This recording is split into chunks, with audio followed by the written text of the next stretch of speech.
영적 전쟁의 배후를 파악하라. 그런 말씀으로 말씀을 나누도록 하겠습니다. 계시록 12장 1절부터 6절까지인데요. 한 목소리를 같이 읽겠습니다. 하늘에 큰 이적이 보이니 해를 못 입은 한 여자가 있는데 그 발날에는 달이 있고 그 머리에는 12별의 관을 썼더라. 이 여자가 아이를 베어 해산하게 되매 아파서 애를 쓰며 부르짖더라. 하늘에 또 다른 이적이 보이니 보라, 한 큰 붉은 용이 있어 머리가 7이요 뿔이 10이라. 그 여러 머리에 7 왕관이 있는데 그 꼬리가 하늘의 별 3분의 1을 끌어다가 땅에 던지더라. 용이 해산하려는 여자 앞에서 그가 해산하면 그 아이를 삼키고자 하더니 여자가 그를 낳으니 이는 장차 철장으로 만국을 다스릴 남자라. 그 아이를 하나님 앞과 그 보좌 앞에 올려가더라.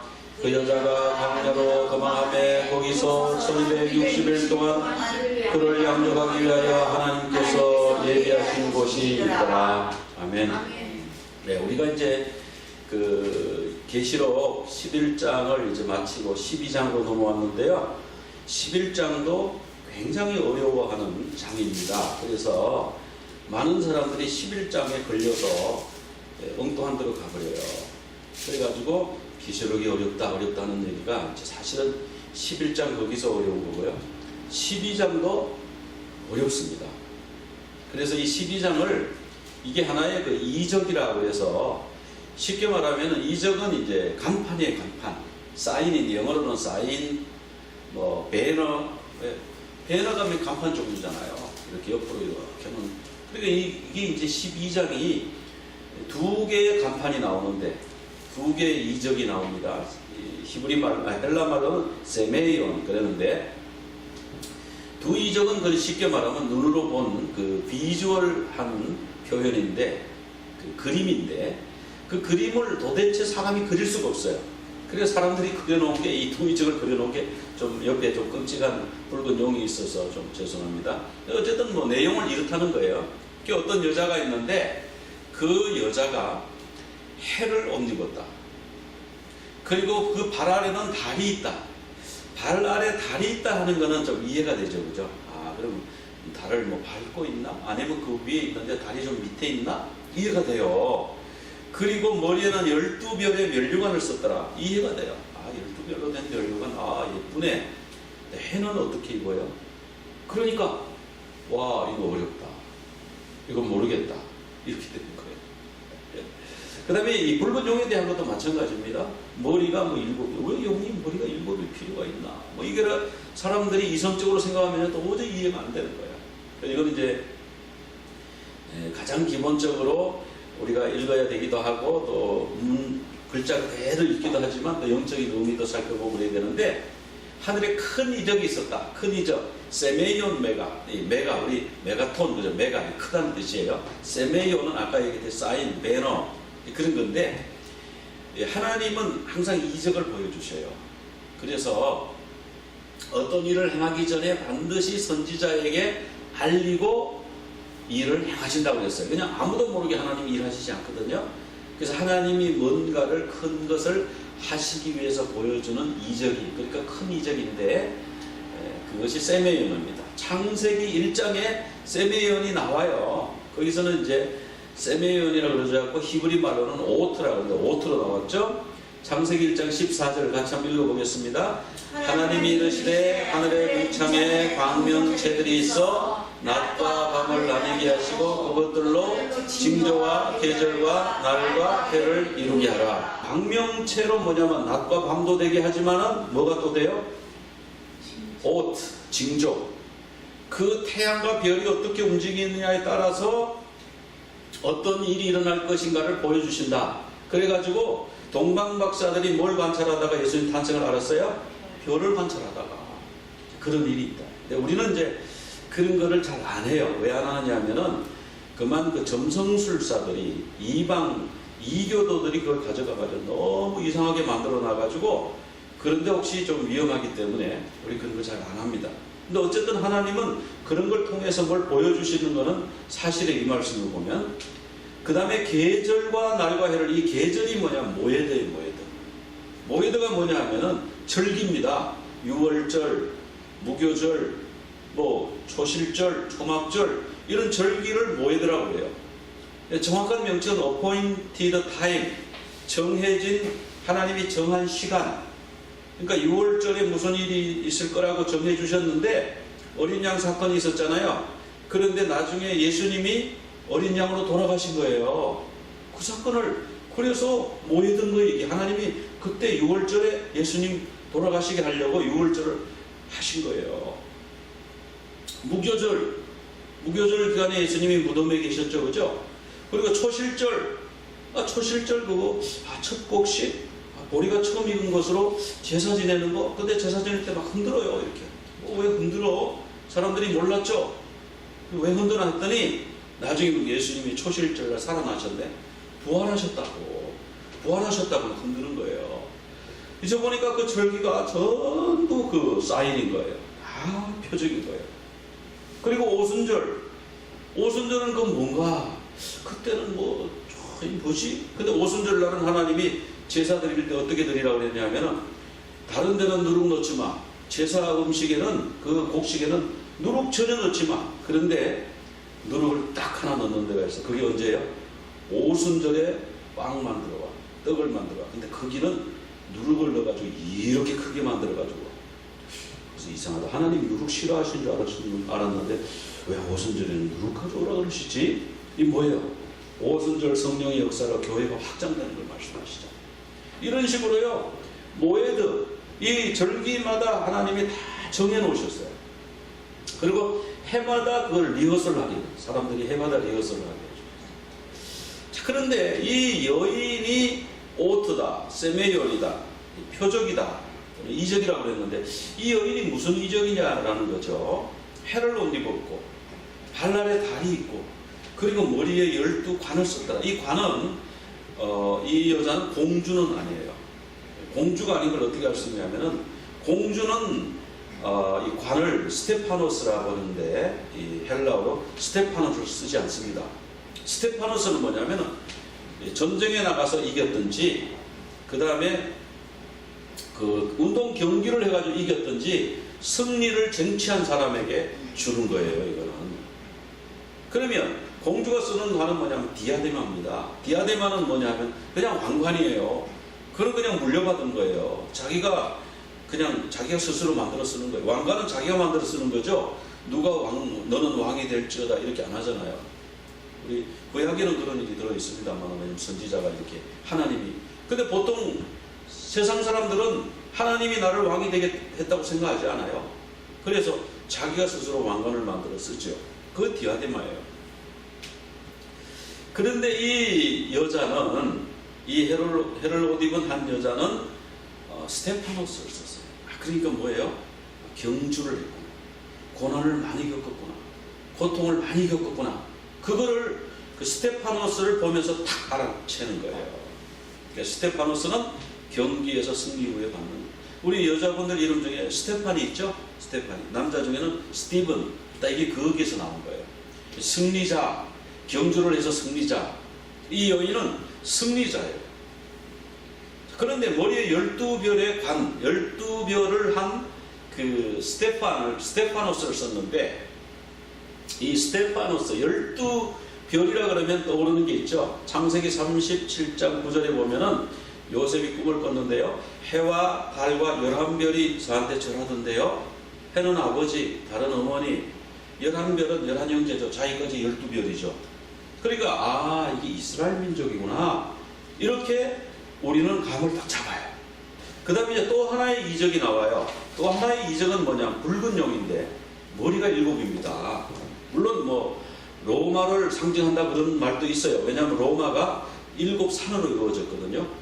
그래서 7산 위에 앉은 음녀 그러면 그 로마를 말하는 거예요. 바벨론을 말하는 거예요. 그래서 이 로마를 말할 수도 있어요. 그 7머리의 7왕관, 이 왕관은 여자가 쓴 관하고 달라요. 여자가 쓴 관은 스테파노스. 얘들이 쓴 관은요, 디아데마예요. 디아데마, 로열 크라운, 왕관. 자기가 왕이라고 이제 그걸 썼죠. 12장 4절에 가면은 뭐가 나오냐면 이 머리 7인 용이 꼬리를 가지고요, 하늘에 있는 별을 3분의 1 끌어다가 땅에 던졌다. 이거를 별이 뭔지를 모르면 또 사람들이 오해하는 거예요. 계시록 1장에 보면 예수님이 설명을 해주셨어요. 별은 천사다, 하나님의 사자다, 그렇게 말씀하셨어요. 그리고 7 촛대, 7 메노라가 나오는데 그 메노라는 교회다, 그렇게 알려주셨어요. 자, 그래서 3분의 1의 천사, 하늘에 있는 천사 군단의 3분의 1을 자기 세력에게 복속시켜서 땅으로 끌고 내려왔어요. 그래 끌고 내려와 가지고 뭘 하냐 하면은, 이 여자가, 해를 옷 입은 이 여자가 이제 그 아기를 배워서 해산하려고 막 아파하고 있는데, 해산하면 그 애를 잡아먹으려고, 거기서 삼키려고 딱 기다리고 있었다. 이 용이. 이게 뭐냐면 이게 의미가 이제 있는 거예요. 근데 이 해를 옷 입은 여인에 대해서는 성경에서 누구라고 잘 안 가르쳐, 설명을 안 해주셔가지고 사람들이 헷갈리는데, 용에 대해서는 정확하게 가르쳐 주셨어요. 계시록 12장 9절 같이 한번 읽어봅시다. 큰 용이 내쫓기니 옛뱀 곧 마귀라고도 하고 사탄이라고도 하며 온 천하를 꿰는 자라. 그가 땅으로 내쫓기니 그의 사도를 또 그와 함께 내쫓기니라. 우리 형제들을 참수하던 자 곧 우리 하나님 앞에서 밤낮 참수하던 자가 쫓겨났고. 자, 이 용은 어떤 자냐? 이 용은 쫓겨난 자예요. 하늘에서 꼬리로 3분의 1을 끌고 내려왔죠. 그런데 그 용이 말이죠, 뭐냐면 옛뱀이래요. 왜 옛뱀일까요? 그 에덴 동산에서 뱀으로 나타나 가지고 그 하와를 유혹했죠. 그거 옛뱀이에요. 그 남을 유혹하고 남을 교묘하게 속여서 타락하게 하는 자. 그리고 마귀, 이 마귀라고 하는 말도 굉장히 의미가 있는 말인데요, 우리말로는 마귀 그래놨어요. 근데 이게 원래 언어가 디아볼로스예요. 이 디아볼로스가 뭐냐 하면은 이 틈을 벌리는 자, 그 관계를 깨는 자. 그래서 우리가 관계를 깬다, 가족 간의 관계를 깨는 게 뭐라고요? 마귀인 거예요. 디아볼로스. 원래 그 마귀가 하는 일이 그거예요. 그래서 이 관계를 깨고 유혹하고 또 사탄이고 온천을 꿰고 참석, 하나님 앞에 가가지고 맨날 뭐 보니까 하나님 잘 믿는다 그러더니 참 잘못만 하고 있잖아요. 예 신앙이 진짜가 아닐 거예요. 가짜예요. 예 신앙을 다시 한번 점검해 봐야 될 겁니다. 애를 믿을 수 없습니다. 계속해서 참수. 우리 속에서도 계속해서 참수하는 거예요. 너 그러고도 예수 믿는 자냐? 너처럼 그렇게 하는 엉터리가 어디 있냐? 그렇게 해서 계속 나에게 자책감, 죄책감을 심어주는 이런 게 참수하는 마귀가 하는 일이잖아요. 마귀가, 그러니까 그걸 막 계속 참소를 들으면 비참함을 느끼고 우울함을 느끼고 우울증에 빠지는 거예요. 나중에는 너 살아서 뭐하냐? 자살하는 거예요. 그 마귀가 참소로부터 시작하는 거예요. 처음에는 디아블로스 이렇게 깨가지고 엄마하고 나하고 관계를 싹 벌리고 남편하고 아내 관계를 싹 벌려가지고 그 다음에 참소하는 거예요. 참소. 너 봐라, 너 인생이 그렇잖아.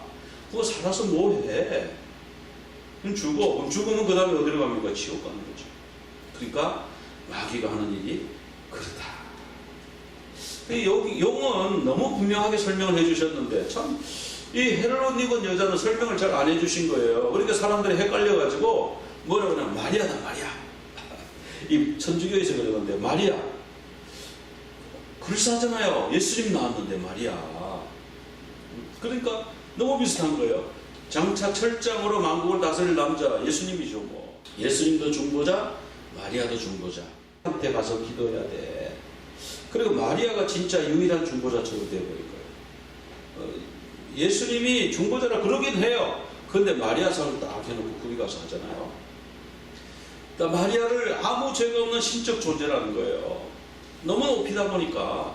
근데 마리아는 신적 존재가 아니고 그냥 우리하고 똑같은 존재입니다. 똑같은 존재인데 다만 뭐가 다르냐 하면은 믿음이 좋았어요.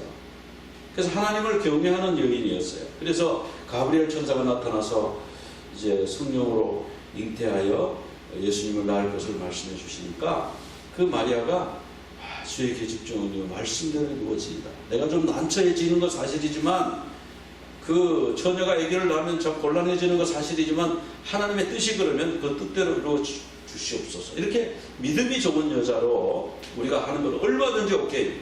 근데 마리아는 신은 아니라고 하죠. 근데 마리아는 무죄한가? 마리아가 죄가 없다고 그래요. 그래서 무염시태설, 아무 죄가 없이 아기를 낳았다 그러는데 그거 아니에요. 그리고 이 사람들도 1260일 문제는 해석을 못 해줍니다. 그 다음에 이 마리아가 아니고 그럼 교회일 것이다. 이 여자가 예수님을 낳았다 이렇게 말하고 사탄이 교회를 핍박하고 예수님이 십자가 부활 승리 이게 다 설명이 돼요. 다 좋아요. 그리고 해를 옷 입은 여자는 어린 양의 신부인 교회다. 좋아요. 거기 뭐 이런 성경 구절 있고요. 자, 해를 옷 입은 건 뭐냐? 하나님이 보호하시는 것이다. 그리고 발 아래 달이 있는 건 뭐냐? 교회가 통치한다는 것이지. 12별은 뭔데? 12별은 12사도다. 좋은 말씀이에요. 12사도. 그럼 스테파노스는 이 경기에서 이긴 관을 썼는데 이거는 12사도가 순교했잖아. 목숨으로 순교해서 쟁취한 승리의 관 다 좋죠. 하늘의 전쟁이 있었다. 하늘의 전쟁이 이제 미가엘 군대하고 이 용의 군대하고 싸웠습니다. 그래서 용의 군대가 졌어요. 그래가지고 하늘에서 잊지를 못하고 땅으로 내어 쫓겼어요. 메시아 탄생하게 되는 것을 기다렸다가 그 메시아를 삼키려고 했던 거예요. 그런데 메시아는 미리 알고 피난을 가서 애꿎은 아이 2살 이하짜리 남자아이만 거기 다 죽었어요.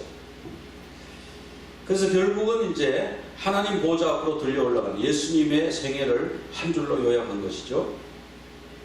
그런데 이제 여자가 여기서부터 이제 해석이 잘 안 됩니다. 여자가 광야로 도망가서 1260일을 있었다. 이것을 해석하기 위해서 이것을 1261을 1260년으로 해석합니다. 하루를 1년으로 해가지고. 왜냐하면 40일 동안 정탐했을 때 그들이 막 부정적인 말을 하니까 하루를 1년으로 쳐가지고 40년 동안 너희들 광야에서 헤매다가 그 다음 세대가 들어갈 것이다. 그랬으니까 봐라, 성경적인 근거도 있다. 이렇게 생각을 하는데 요거는 언제부터 1260년이냐 적용하는 것이 해석이 잘 안 돼요. 그래서 538년에 교환권이 있었다 이러는데 사실은 그거보다 100년 전이라고 그래요. 그래서 538 더하기 1260 하면 1798년이 되는데 그때 교황 피우스 6세를 나폴레옹이 잡아다가 프랑스 감옥에 가다가지고 3개월 만에 교황이 죽었대요. 그러니까 1260일 동안에 박해를 피해가지고 교회가 그 광야 생활을 하는 것이다. 그런데 이런 해석이 하루를 1년으로 해석하는 이런 해석이 저는 아닌 것 같아요. 왜 그러냐면 그럼 1260일이라고 계속 주장하다가 계속 그걸로 끝나야 되는데 3년 반이라는 소리가 성경에 여러 번 나와요. 1260일 얘기해놓고 42달이라고 그러고요. 즉 1260년이 아니라는 거죠. 너희들이 1260일을 오해해가지고 1260년이라 할까봐 1260일 그거 42달이잖아 이렇게 가르쳐주고 있는 거예요. 그래도 또 못 알아들어갈까봐 3년 반이라고 성경에서도 얘기를 하고 그래도 못 알아들으니까 한때 두때 반때라고 얘기를 하시는 거예요. 저는 그래서 1260일을 1260년을 해석하면 안 되겠다. 그거는 1260일 그대로 문자적으로 해석을 해야 된다고 봐요. 자, 용이 이제 마지막 시대는 어떡하냐. 이제 용이 하는 일마다 다 그렇잖아요. 이제 세상을 깨워가지고 어쨌든지 하나님의 역사가 없도록 하고 예수 그리스도가 이 땅에 못 오게 해보고 어떻게 그렇게 해보려고 했는데 그 시도가 다 실패를 하니까 이제 마지막 주님의 재림하실 때가 되니까 이제 자기 때가 얼마 안 남았어요. 그러니까 마지막 힘을 다해서 전 먹는 힘까지 다해서 세상을 어지럽히고요. 이제 어떡하냐. 그 여자의 남은 자손. 그 여자의 남은 자손은 누굴까요? 우리 같은 사람. 근데 우리 같은 사람이라고 또 말할 수 없는 게 곧 해가지고 어디에 설명이 나와요. 어떤 사람이에요? 하나님의 계명을 지키며 예수의 증거를 가진 자예요. 제가 왜 우리 같은 사람이라고만 말할 수 없냐. 우리는 그냥 교회에 나오면 남은 자손이라고 생각하는데, 여기 교회에 나오면 그런 게 아니고 하나님의 계명을 지키며 예수의 증거를 가진 자가 남은 자손이래요. 교회에 나와도 하나님 계명 안 지키고 예수의 증거가 없는 사람은 그 역사의 남은 자손이 아니에요. 하나님이 숫자에 카운트 안 해요. 그러니까 우리가 하나님의 자손으로 카운트가 돼요. 그런 사람들. 자, 그래서 또 이것은 뭐냐면 교회가 예수님을 낳은 게 아니고 예수님이 교회를 낳았어요. 마태복음 16장 18절 같이 한번 읽어볼까요? 또 내가 내게 이르노니 너는 되돌아라. 내가 이 반석 위에 내 교회를 세우리니 음부의 권세가 이기지 못하리라. 자, 예수님이 베드로의 고백 위에 반석 위에 교회를 세우셨어요.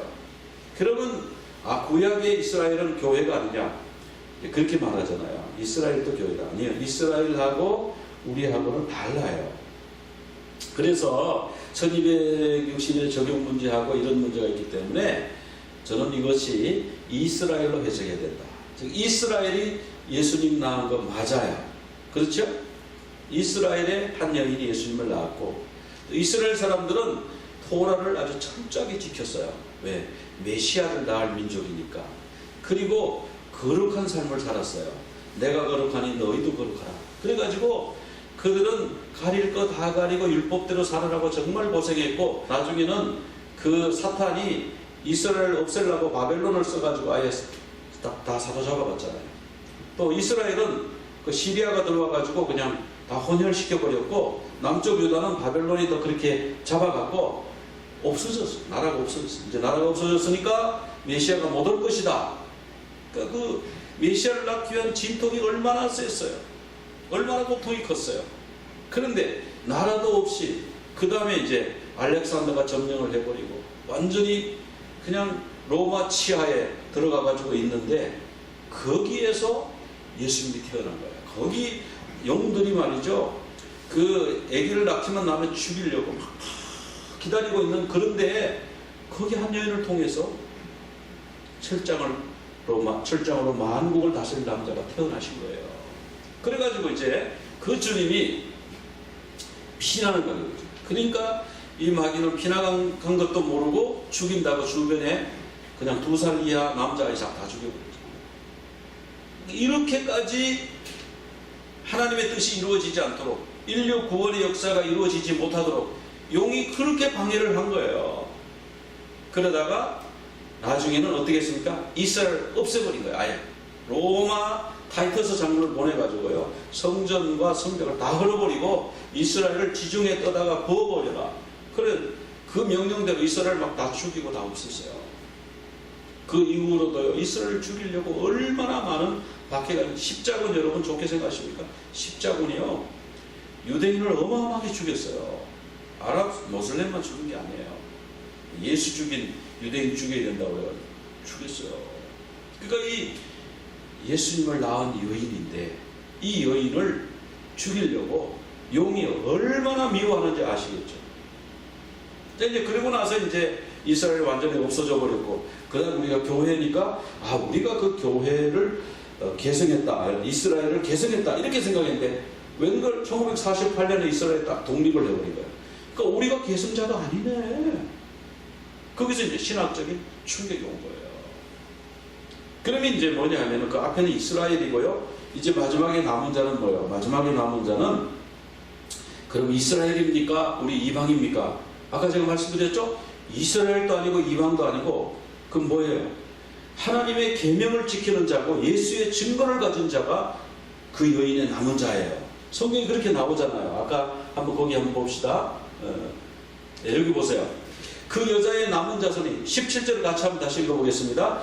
영이 여자에게 분노하여 돌아가서 그 여자의 남은 자손 곧 하나님의 계명을 지키며 예수의 증거를 가진 자들과 더불어 싸우려고 바다 모래 위에 서 있더라.